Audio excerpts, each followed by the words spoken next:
Tax से जुड़ी हर उलझनों को दूर करने के लिए लेकर हम हाजिर हैं आपका पसंदीदा शो टैक्स गुरु, जहां हम नियमों के दायरे में रहकर टैक्स बचाने के बेहतरीन तरीके आपको बताते हैं।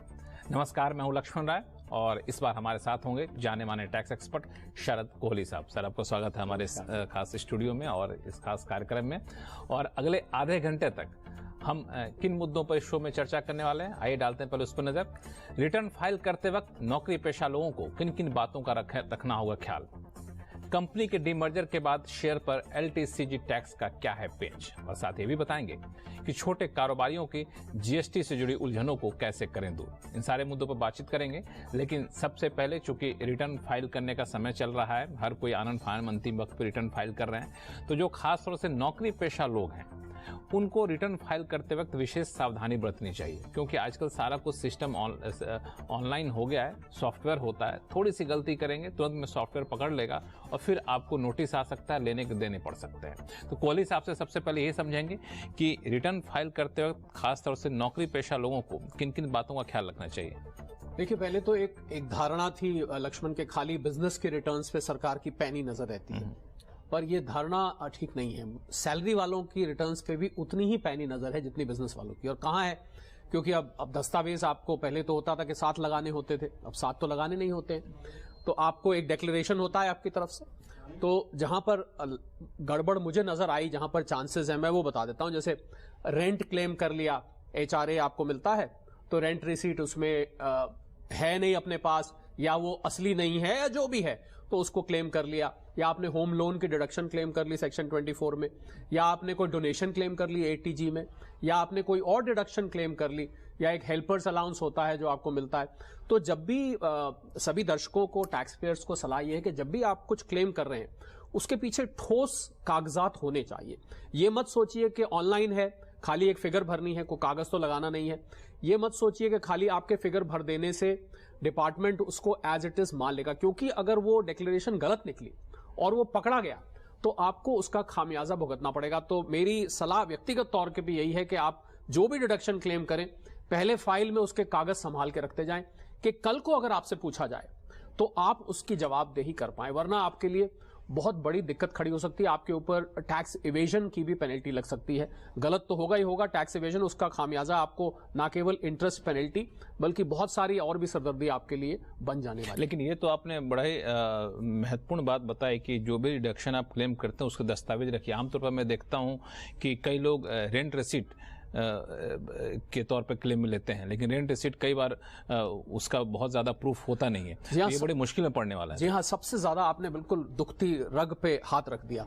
सबसे ज्यादा जो मैंने देखा है कि जो लोग कैजुअली क्लेम करते हैं या लापरवाही करते हैं, सीधा रेंट रिसीट भर दिया आपने, मदर फादर स्पाउस के नाम भर दिया, और मकान उनके नाम है नहीं है, वो अपनी इनकम में दिखा रहे हैं नहीं दिखा रहे हैं, रेंट वाकई में उनको उनके बैंक अकाउंट में जा रहा है नहीं जा रहा, इन चीजों पर ध्यान नहीं देते हैं। तो मुझे लग रहा है कि कोई भी डिडक्शन, आप ये मत मानिए कि आप सैलरी वाले हैं, भैया हमारी तो सैलरी वाले हैं, हमारा तो टैक्स सारा कंपनी काट लेती है, तो हमको भला सरकार क्या पूछेगी।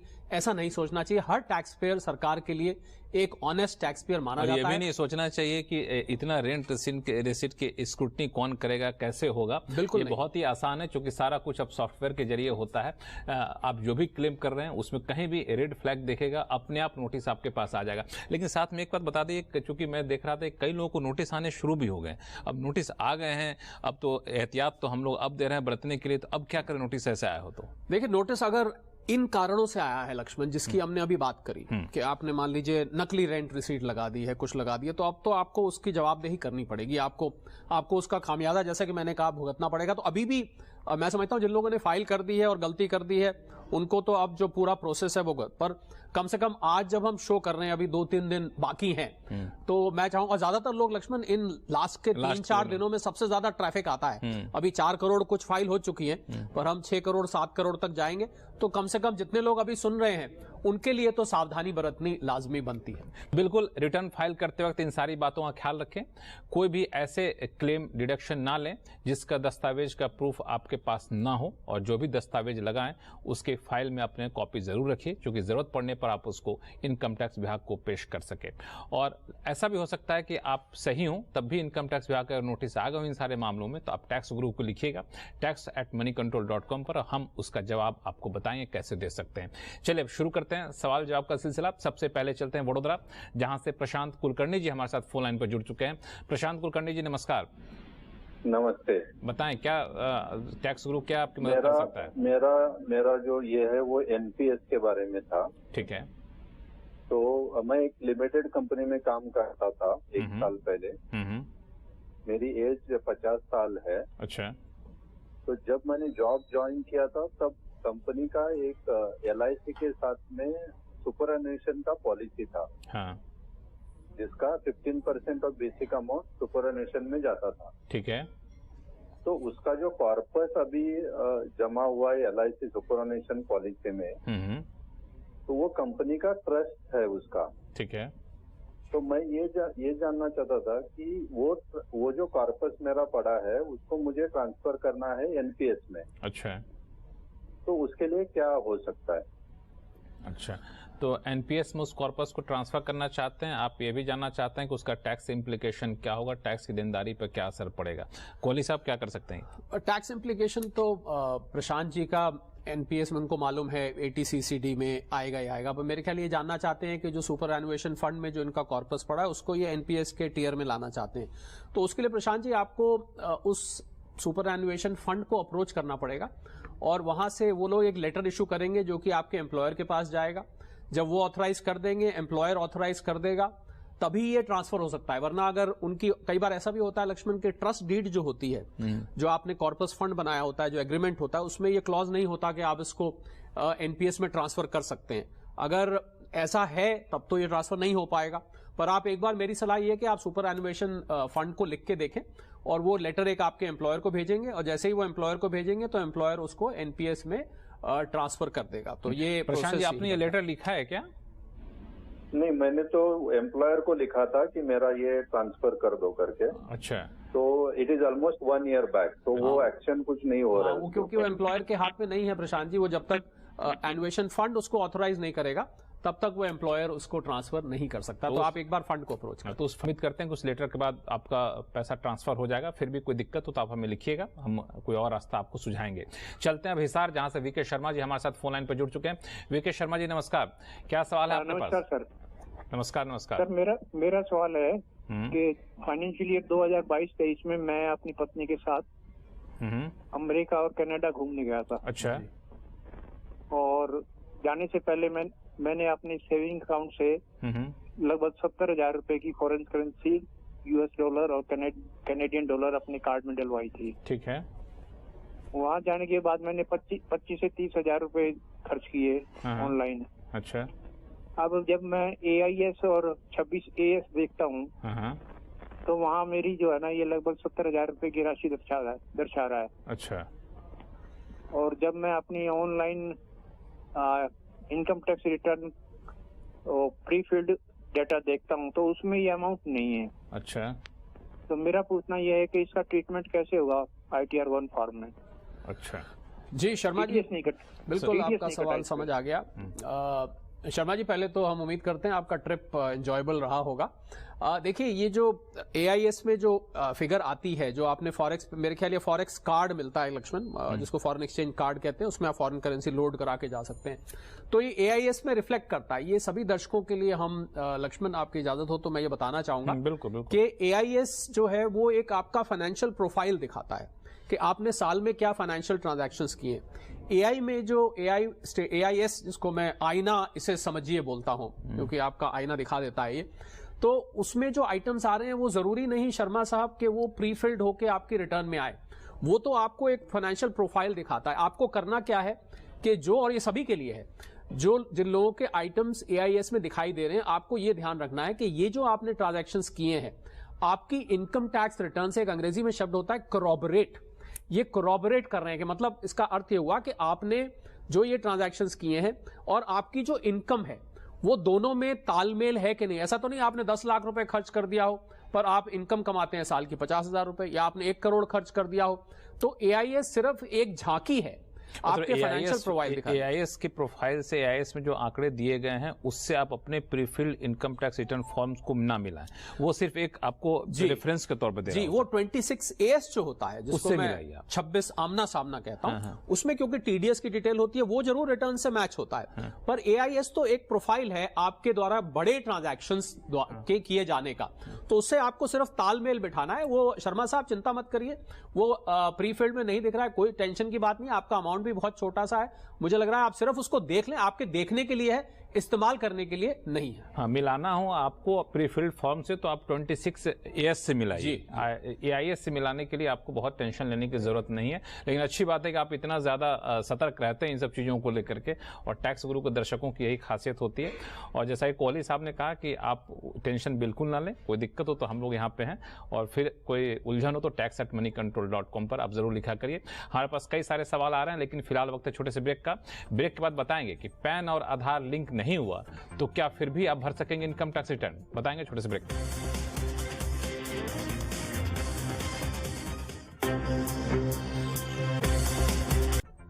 ब्रेक के बाद एक बार फिर से आपका स्वागत है। आप देख रहे हैं टैक्स गुरु और हमारे साथ हैं जाने माने टैक्स एक्सपर्ट शरद कोहली साहब।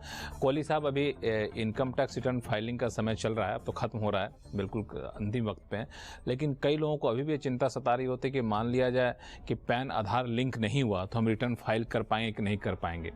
तो पहली बात तो पैन आधार लिंक करने की समय सीमा थी जो खत्म हो गई, उस पर आगे चर्चा करूंगा, लेकिन तत्काल सवाल ये है कि जिनका पैन आधार लिंक नहीं हुआ है क्या वो इनकम टैक्स रिटर्न फाइल कर पाएंगे? जी हाँ, बिल्कुल कर पाएंगे। रिटर्न फाइलिंग पे रोक नहीं है, रिटर्न फाइलिंग पे रोक नहीं है। पैन आधार की, मैं तो पैन आधार की शादी मानता था, और अब मान लीजिए पैन आपके ब्रह्मचारी रह गए हैं, तो वो तो उनको आधार से लिंक नहीं कराया, तारीख निकल गई, तो बिल्कुल आप रिटर्न जरूर फाइल कर पाएंगे।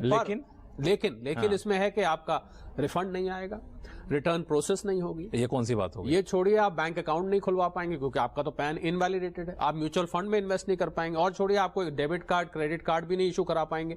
तो ये अब उन लोगों के साथ एक समस्या। हेलो, एक मिनट, पैन आधार लिंक नहीं है तो रिटर्न फाइल कर सकेंगे, लेकिन रिटर्न फाइल करने के बाद अगर कोई रिफंड बनता है तो रिफंड आपको नहीं आएगा। ये तो बहुत ही मतलब बड़ी बात है। और लक्ष्मण, मुझे लगता है कि ये थोड़ा सा वो लोग मझधार में जैसे आ गए हैं, क्योंकि ऐसे बहुत सारे लोग। एक और बात आपने बताई कि रिफंड तो नहीं आएगा, वो बैंक अकाउंट भी नहीं खुलवा सकेंगे, म्यूचुअल फंड में कोई नया SIP जा रहा हो तो भी नहीं कर पाएंगे। क्यों, सही है? जी बिल्कुल, वो फाइनेंशियल ट्रांजैक्शन कोई नहीं कर पाएंगे, मतलब पूरे फाइनेंशियल जगत से आपका जो है नाता रिश्ता टूट जाएगा, कुछ इस तरह से हो जाएगा। तो मुझे लगता है लक्ष्मण के सरकार को जल्द कोई, आज मैं इस कार्यक्रम के माध्यम से आपकी इजाजत लेते हुए मैं फाइनेंस मिनिस्ट्री के कॉरिडोर्स में आवाज पहुंचाना चाहूंगा कि उनके लिए कोई ना कोई विकल्प निकालना चाहिए। ये ठीक है कि पैन आधार की लिंकिंग की बहुत सारी तारीखें थी और जिसने नहीं कराया वाकई लापरवाही हुई है, पर कभी कभी मजबूरी इसके कारण हो जाता है। तो मुझे लग रहा है एक विंडो खोलनी चाहिए, भले ही पेनल्टी 4-5 गुना कर दीजिए या कोई और तरीका निकालिए, वरना ये लोग तो जैसे बीच मझधार में नहीं कोई रह जाता है। बिल्कुल, मेरा ये कहना है कि पैन आधार लिंक करना, पैन भी सरकार ने जारी किया, आधार भी सरकार ने जारी किया, दोनों को लिंक करने की आपने मियाद दी, मियाद के तहत लोगों ने नहीं लिंक कराया, उसके बाद आपने 1000 रुपए की पेनल्टी लगाई, तब भी नहीं लगाया। लेकिन क्या वाकई पैन आधार लिंक नहीं करा करके इतना बड़ा अपराध कर दिया है क्या कि आप उसको पूरे फाइनेंशियल जगत से बाहर करके रखेंगे? मुझे लगता है कि ऐसा कोई बड़ा अपराध नहीं है। ये ना तो कोई मर्डर किया, नहीं कोई ऐसा कि आप बिल्कुल ना तो बैंक अकाउंट खुलवा सकते हैं, ना आप ऐसा म्यूचुअल फंड में निवेश कर सकते हैं, बिल्कुल आप उसको बेबस कर दिए। हाँ, मुझे लग रहा है कोई विंडो भी नहीं छोड़ा आपने। हो सकता है कोई विंडो, लक्ष्मण आपकी, अब आज आपने मुद्दा उठाया है, कोई विंडो हो सकता है जल्दी खुल के आए, क्योंकि अल्टीमेटली बिल्कुल खुलना चाहिए। भले ही आप 1000 रुपए की पेनल्टी थी, अगर आपको लगता है कि लोगों को और ज्यादा जागरूक करना, उनको सजा देनी है कि उन्होंने समय सीमा पर क्यों नहीं पैन आधार लिंक कराया, तो आप उनको एक समय सीमा और दीजिए,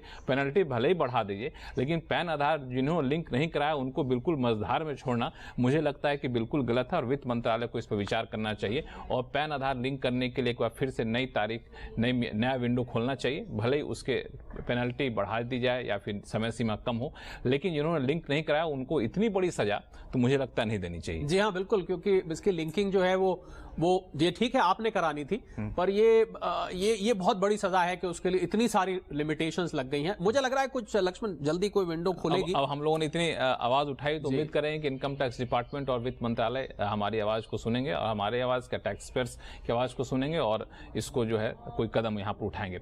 चलिए वापस से शुरू करते करते हैं सवाल जवाब का सिलसिला। चलते हैं पुणे, जहां से राम रतन बाजारी जी हमारे साथ फोन लाइन पर जुड़ चुके हैं। राम रतन जी नमस्कार, बताइए टैक्स गुरु कैसे आपकी मदद कर सकता है? मेरे पास रिलायंस के शेयर हैं। अच्छा, मैं 10 साल से होल्ड कर रहा हूँ। अब रिलायंस वाला हमको जियो फाइनेंस के शेयर देने वाले हैं, तो हमको वैल्यूएशन क्या पकड़ना पड़ेगा, उसका टैक्स इम्प्लीकेशन क्या होगा? जी, बहुत अच्छा सवाल है राम रतन जी, क्योंकि रिलायंस के तो बहुत शेयर होल्डर्स हैं और सभी के मन में सवाल है। तो एक सेक्शन 49(2)(c राम रतन जी इनकम टैक्स में दिया हुआ, उसमें ना एक फॉर्मूला दिया हुआ है। लक्ष्मण, क्या है कि फॉर्मूला है कॉम्प्लिकेटेड, तो मैं क्योंकि दर्शक बहुत टेक्निकल में ना जाके मैं एक आसान रास्ता बना देता हूं। रिलायंस ने खुद ही 95.32, राम रतन जी नोट करिएगा, 95.32 जो परसेंटेज है जो एसेट्स की देखी जाती है कि कंपनी जो ट्रांसफर कर रही है, जो डीमर्ज हो रही है कंपनी, उसको कितने एसेट्स जा रहे हैं, उनकी वैल्यू क्या है, तो 95.32 तो रिलायंस के पास रह रही है।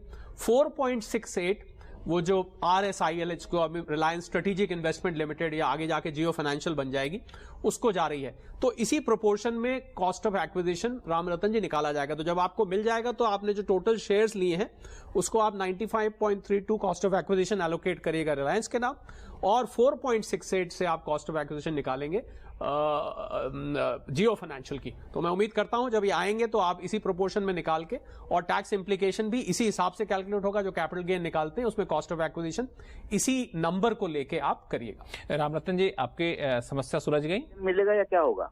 हाँ जी, लॉन्ग टर्म गेन मिलेगा, क्या होगा? हाँ, लॉन्ग टर्म गेन बिल्कुल मिलेगा इस पे, क्योंकि आपने तो ये शेयर्स पहले से होल्ड कर रखे हैं। आपको पता होगा लॉन्ग टर्म गेन्स के लिए 1 साल से ऊपर शेयर्स होल्ड करने जरूरी होते हैं, बिल्कुल, क्योंकि डीमर्ज होके आ रहे हैं, तो लॉन्ग टर्म गेन आपको इसमें मिलेगा। चलिए, उम्मीद करते हैं कि आपकी उलझन दूर हो गई होगी। राम रतन जी, बहुत बहुत धन्यवाद हमारे टैक्स गुरु से संपर्क करने के लिए। कोई उलझन हो तो वापस से आप हमें कॉन्टैक्ट कर सकते हैं tax@moneycontrol.com पर। आप अगर चाहें तो फोन लाइन पर बने रह सकते हैं, क्योंकि अगला सवाल भी आपसे सवाल से जुड़ा हुआ है। ये नीरव शाह जी का सवाल आया है, ये ईमेल के जरिए इन्होंने सवाल भेजा है। इनका कहना है कि 2017 में सरकार ने 31 जनवरी 2018 तक की ग्रैंड फादरिंग वाले शेयरों पर LTCG टैक्स के संबंध में नया नियम जारी किया था। अब इनका सवाल यह है कि अब रिलायंस डीमर्जर से जियो फाइनेंशियल सर्विसेज लिमिटेड के शेयर जारी कर रही है। अगर मुझे अलॉटमेंट के बाद, यानी नीरव जी को अलॉटमेंट के बाद इस नई कंपनी के शेयर बेचने होंगे तो LTCG टैक्स कैलकुलेशन कैसे करें?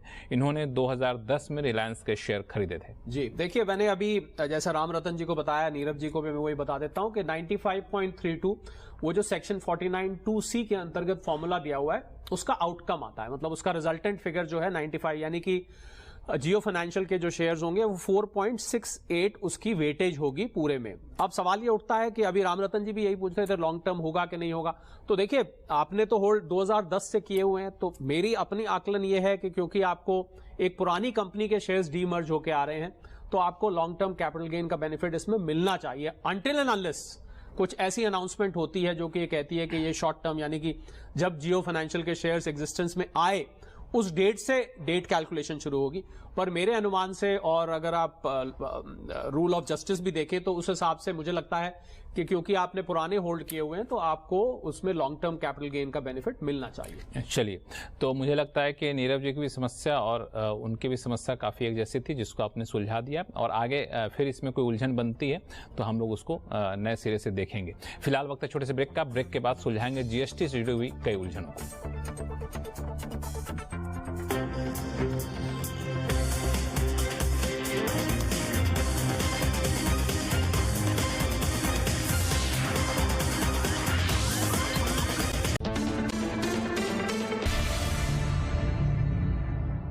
ब्रेक के बाद एक बार फिर से आपका स्वागत है। आप देख रहे हैं टैक्स गुरु, और आपके सवालों का जवाब देने के लिए हमारे साथ हैं शरद कोहली साहब, जाने माने टैक्स एक्सपर्ट हैं।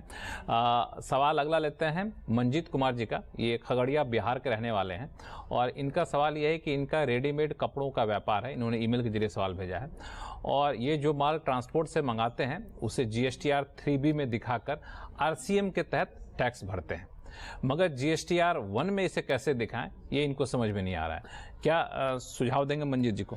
देखिए मंजीत जी, RCM हम सब जानते हैं रिवर्स चार्ज मैकेनिज्म को कहते हैं, और ट्रांसपोर्ट के जब आप डील करते हैं तो आपके पास RCM की ऑप्शन होती है। तो इसमें मंजीत जी मेरी सलाह ये है कि फॉर्म GSTR 1 तो वो दिखाएगा, वेंडर दिखाएगा, जब वो दिखा देगा तब आपके 2A में जब आप जमा कराएंगे तो उसके 1 में और आपके 2A में रिफ्लेक्ट करने लगेगा। तो पहले आप टैक्स जमा कराएं, जमा करा के जब आपके 2A में ये रिफ्लेक्ट करने लगेगा उसके बाद आप इसको ITC में क्लेम कर सकते हैं। तो GSTR 1 उनका है, आपने देखना है अपना 2A, टैक्स जमा कराना है और ITC में इसको क्लेम कर लेना है। तो आपको GSTR 1 दिखाने की कोई टेंशन नहीं है, आप इसके चक्कर में ना पड़े, आपको सिर्फ क्लेम के लिए देखना है। वो तो हाँ, इनको जमा करना है क्योंकि रिवर्स चार्ज वो तो करेंगे नहीं, हाँ। तो आप सिर्फ जमा कराएंगे उनके बाद में दिखेगा। चलिए, तो आपके पास कोई भी सवाल हो, बाकी दर्शकों से यही चाहूंगा, चाहे वो GST से जुड़ा हुआ सवाल हो जैसा कि मंजीत जी का सवाल था, या फिर इनकम टैक्स से जुड़ा हुआ सवाल हो, आप हमें लिख भेजिए tax@moneycontrol.com पर। और जब अपना सवाल आप भेजते हैं तो उस सवाल के साथ अपना नाम और मोबाइल नंबर लिखना ना भूलें, ताकि मैं सीधा आपको अपने टैक्स गुरु से आपसे बातचीत करा सकूं और आपके सवालों का जवाब दिला सकूं। और दर्शकों को यही कहूंगा, टैक्स गुरु में फिलहाल इतना ही। कोहली साहब, आपका बहुत बहुत धन्यवाद सभी सवालों का बेहद ही आसान भाषा में जवाब देने के लिए। और फिलहाल के लिए दीजिए इजाजत, देखते रहिए CNBC आवाज। नमस्कार।